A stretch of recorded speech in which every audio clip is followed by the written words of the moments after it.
Mahigit 3 milyong pisong halaga ng shabu ang nasabat sa anti-illegal drug operation ng PNP Drug Enforcement Unit 8 sa Tanawan, Leyte at 2 high-value target ang naaresto. Patroluman Cristel Palafox, magbabalita.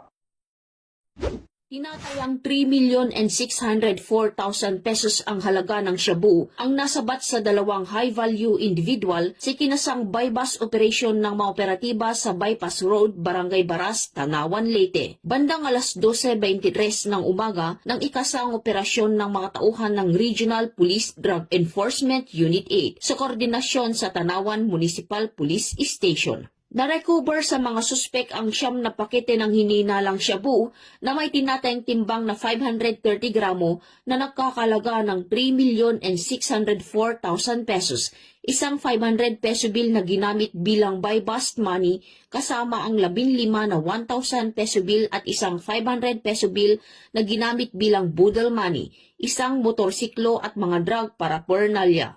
Maharap ang mga suspek sa kasong paglabag sa Section 5 at 11, Article 2 ng RA 9165 o Comprehensive Dangerous Drugs Act of 2002. Ang matagumpay na operasyon ay bunga ng pagpapaigting ng Regional Police Drug Enforcement Unit 8 katuwang ang iba pang ahensya ng gobyerno sa kampanya laban sa ilegal na droga upang matiyak ang kaayusan at kapayapaan sa nasasakupan. Patuloy ang paglilingkod ng kapulisan sa bagong PNP para sa bagong Pilipinas, serbisyong mabilis, tapat at nararamdaman.